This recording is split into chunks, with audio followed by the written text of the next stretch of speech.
Souvenez-vous, l'EICMA 2025, alors je le sais, c'était presque, il y a une vie en arrière. L'édition 2026 est plus proche de nous que celle de l'année précédente. Nous avions pu vivre quelques annonces absolument folles. Les grands colosses, les géants de l'industrie nous avaient présenté notamment la fameuse Honda V3 Aérocompressor, prototype, ou encore la CF Moto V4 SR WR, qui est très probablement aujourd'hui la moto la plus attendue au monde. Mais nous avons eu aussi le droit à quelques surprises de la part de constructeurs qui n'étaient pas attendus au tournant, voire même que l'on pensait disparus.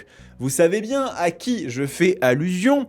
Norton Motorcycle, la marque britannique qui a fait rêver un peu les vieux de la vieille avec des motos toutes plus folles les unes que les autres et plus récemment des V4 absolument fous aux performances et aux tarifs assez exorbitants, est revenu d'entre les morts de par une acquisition indienne et on a eu la chance de découvrir comme cela de nouveaux modèles chez Norton, 3 exactement, la Manx Air, la Manx Standard ainsi que la Atlas. Et aujourd'hui, nous allons avoir l'occasion de discuter justement de la fameuse hypersportive puisque nous avons enfin plus de détails, dont notamment le prix de cette machine ainsi que les diverses éditions qui la composent. Et vous allez voir que le moins qu'on puisse dire, c'est qu'il risque d'y avoir quelques surprises. Bonjour à toutes et à tous, j'espère que vous allez bien. On se retrouve pour une nouvelle édition de Moto Bistro, votre émission consacrée à l'actualité du monde de la moto. Et je suis ravi de vous retrouver aujourd'hui pour parler de ces machines assez particulières, assez atypiques. Un constructeur en plus, Norton Motorcycle, qui n'est pas forcément le plus connu, mais qui a su faire des motos ultra appréciées parce que très différentes, atypiques et surtout dans un positionnement résolument haut de gamme et premium. Alors si on revient un petit peu à l'EICMA 2025, vous l'aviez ici, cette fameuse Manx Air dans cette couleur bleu turquoise qui était vraiment magnifique et puis aussi dans une couleur un petit peu plus standard. On avait eu l'occasion de la découvrir à ce moment-là et ce qu'on a pu voir immédiatement, c'est un soin du détail et une volonté d'avoir une identité un petit peu différente de ce qu'on a l'habitude de voir avec cette tête de fourche qui ne redirait pas une Ducati 1098 ou encore une Desmo Sedici, on en avait parlé en live. Et donc, cette machine, elle a fait couler beaucoup d'encre. Les journalistes sont d'ailleurs actuellement en train de les essayer, je n'ai pas eu la chance d'être invité. J'ai pleuré toutes les larmes de mon corps. Ce n'est pas grave, nous aurons peut-être l'occasion de conduire une Manx Air. En tout cas, je le souhaite de tout mon cœur. Et on aura bientôt donc des informations plus concrètes sur ce que donne la machine en conduite. La sonorité aussi, on a eu l'occasion de l'entendre un petit peu sur Instagram. Promenez-vous sur les réseaux sociaux. Vous allez voir que ça sonne plutôt bien l'histoire. Et si on va du coup faire un petit tour sur le site de Norton, on la retrouve ici, cette machine aux allures assez épurées, assez élégante, mais avec cette identité assez marquée. Et donc, regardez, on va descendre jusqu'ici, on a les diverses couleurs. Je regrette juste un tout petit peu que ce soit relativement sage. La plus fofolle, c'est la Aqua Green, celle qu'on a vue justement à l'EICMA 2025. Mais j'aurais apprécié un petit rouge, un petit jaune, ça aurait été sympathique. Du reste, on a quand même des coloris qui sont très sympas, sobres et classieux comme on le disait, avec même une petite couleur carbone qui n'est ma foi pas moche du tout. Et comme vous pouvez le voir, nous avons des performances qui sont indiquées comme très élevées, avec un V4 de 1200 cm3. Donc, à mon sens, aujourd'hui, dans le plateau de l'hypersportivité, c'est le plus gros parce que la Panigale, elle est encore un petit peu en dessous. Et ça se retranscrit au niveau des chiffres, 206 chevaux, voire même 209. Vous allez voir que l'information n'est peut-être pas totalement corrigée sur le site de Norton France. Et 130 Nm de couple, ce qui est gigantesque, ma foi. On va avoir vraiment une machine qui promet à la fois d'avoir du gras en bas et aussi un contour assez explosif. En tout cas, ça, on le verra lors des premiers tests. Et donc, comme je vous le disais, jusque-là, nous n'avions pas le prix de la machine. Et compte tenu de l'historique de Norton, regardez un petit peu les machines type V4 CR et autres, on s'attendait à des tarifs vraiment plus aux alentours des 40 à 50 000 euros, c'est vraiment ça, Norton, c'est une marque qui est excessivement dans le luxe, le premium. Et écoutez, a priori, les choses semblent s'orienter différemment pour cette résurrection de la marque britannique, puisque nous avons le prix de départ de la Manx Air, et le voici, 23 250 euros, ce qui est, ma foi, extrêmement compétitif. Alors attendez, on va bien évidemment regarder ensemble à quoi cela correspond. Mais ce qui est sûr et certain, c'est qu'on part sur une base qui est ultra compétitive avec ce qui se fait. On sait que chez BMW, on est un petit peu en dessous sans les options. Chez Ducati, on est un peu au-dessus. Et ma foi, au niveau de la finition, on reste sur une machine qui semble quand même plutôt bien partie. Vous la voyez, encore une fois, j'aime beaucoup. Donc, vous voyez là, ils indiquent la puissance qui semble être la vraie performance de la moto, 209 chevaux, avec un grand écran TFT, de la technologie. Donc, ça m'a l'air quand même pas mal du tout l'histoire. Et du coup, vous allez voir que si on va un petit peu sur le configurateur, puisqu'on a ici un configurateur, eh bien vous allez voir que la moto se décline non pas en une, mais en 4 éditions différentes, puisque vous avez la First Edition qui, semble-t-il, sera la version la plus exclusive dont le prix doit être demandé. Vous ne pouvez pas avoir le prix de cette First Edition.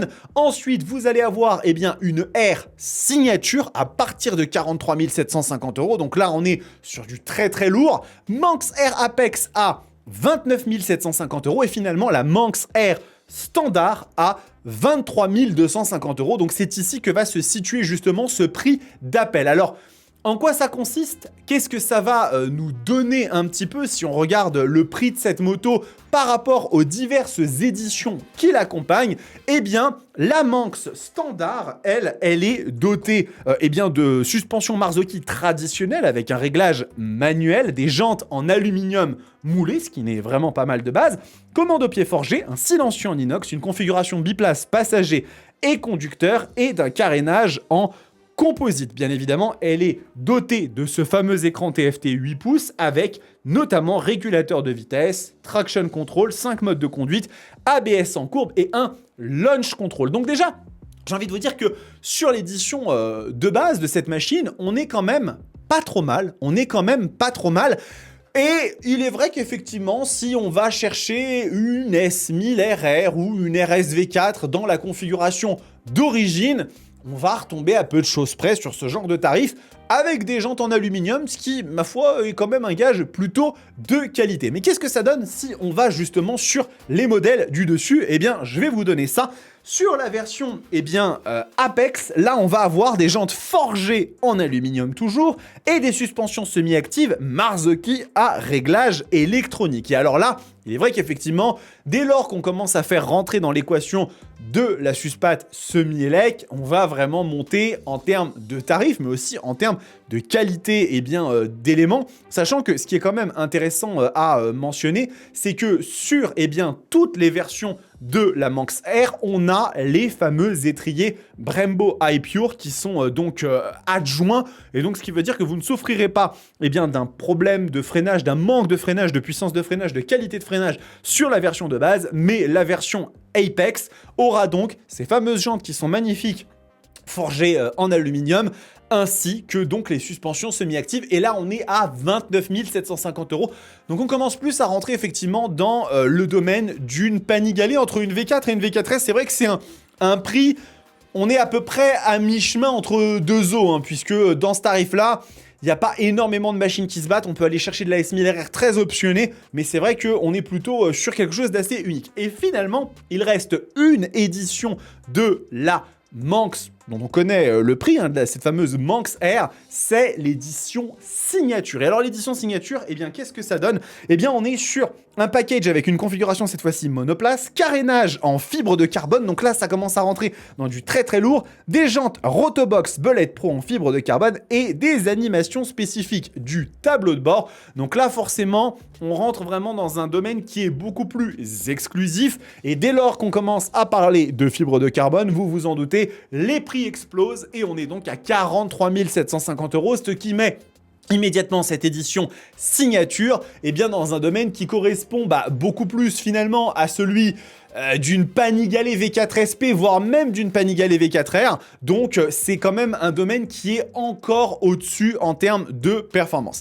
Et finalement, il en reste une qui a très probablement été celle qui a été montrée à l'EICMA 2025. Il s'agit donc de la fameuse First Edition, et alors celle-ci, on est sur le modèle le plus élevé elle reprend la base de la signature et elle y ajoute des fixations de cadre, de moteur et de carrosserie en titane de nombreux composants en aluminium avec des étriers Brembo High Pure colorés, un silencieux à Krapovic, un marquage sur le thé de fourche supérieur et des décos First Edition, selle matelassée brodée, une animation spécifique du tableau de bord, un choix de coloris unique et un kit d'accessoires. Il s'agit bien évidemment de la version la plus ultime et celle dont on n'a absolument pas le prix, puisque c'est la version la plus ultime. Donc ça, il faut demander directement le prix à Norton si vous voulez vous en acheter une. Et alors, si on va regarder un petit peu le configurateur de cette moto, là, on est sur la version Apex, donc avec les suspensions semi-actives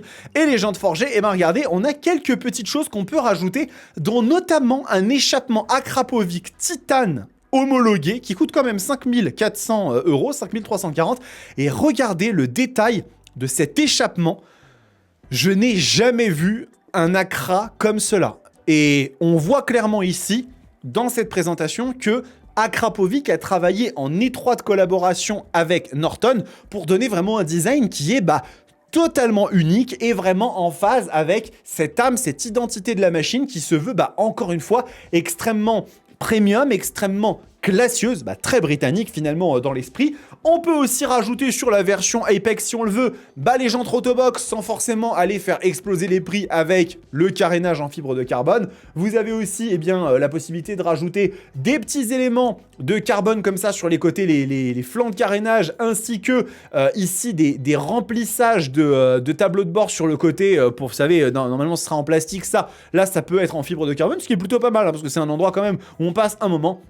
Et puis plein d'éléments, ce qu'on appelle les éléments billettes en aluminium fraisé pour donner un petit peu plus de noblesse encore à la machine qui est quand même, ma foi, déjà pas mal du tout. Et écoutez, moi je suis quand même assez surpris dans le bon sens de ce move de la part de Norton parce qu'il est vrai qu'on s'est posé la question et que j'avais eu des retours que vraiment...